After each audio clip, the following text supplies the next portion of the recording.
actors who have just fumbled their lines. In person, he was shorter than I'd expected and stockier, but maybe that was because his flamboyant personality projected an image of someone tall and commanding.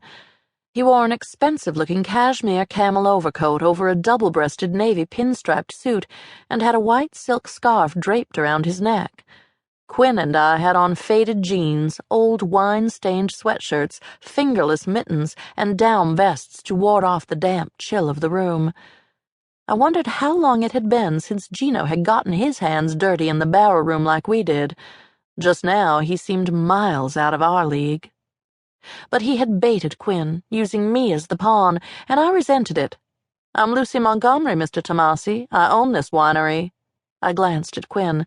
"You didn't tell me you had family." I paused and gave him my sweetest smile. "In town." Quinn's mouth twitched, but he turned to Gino and said with contempt, "That's because the last time we spoke was, what, Gino, 20 years ago?" Before Gino could reply, he added, "How'd you find me?" Though I think what he really wanted to know was why.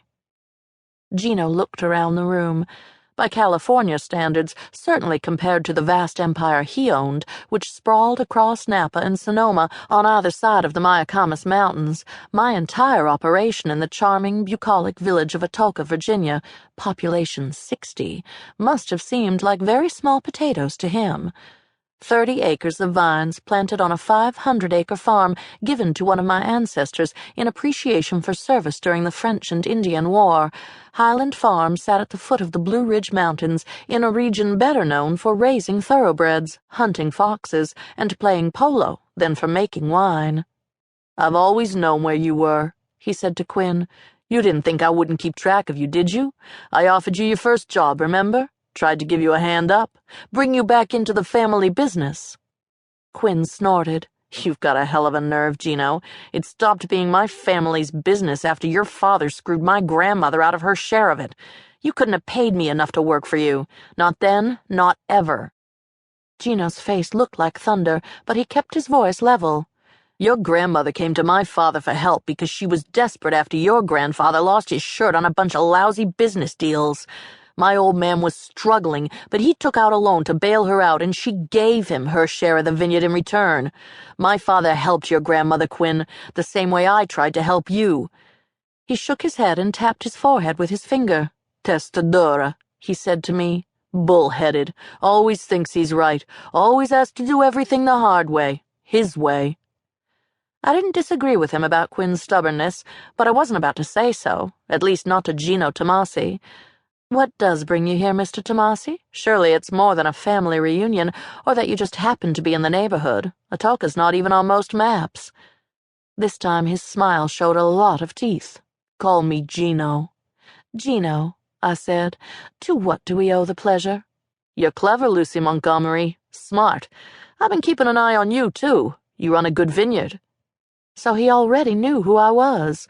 The compliment about my vineyard shouldn't have pleased me as much as it did, especially since Quinn was obviously upset by Gino's out-of-the-blue appearance. Even I knew by now that Gino hadn't dropped by to say, "How's every little thing?" He had an agenda, and he was doling out information in small bits. "I have an excellent winemaker," I said. "I know you do." His eyes held mine, a penetrating stare, but then he swiveled his gaze to Quinn. "Okay, Quinn, you're right. I didn't just happen to stop by. I wanted to see you about something, ask you some questions." Quinn's expression hardened. "You must be in a lot of trouble if you came all the way from California to find me." "A bit of trouble?" Gino inclined his head, like he was conceding the point.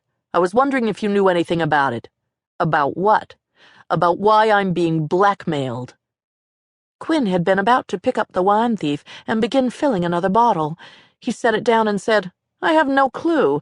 The Tomassi family has enough skeletons in the closet to fill a cemetery. Which one did someone decide to rattle?" He paused and added, "This time." "No," Gina said. "This is something different."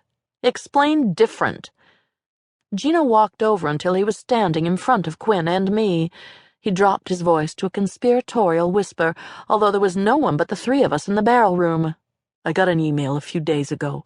Whoever sent it called himself, or herself, an anonymous friend. Said they knew something about Johnny, my grandfather, your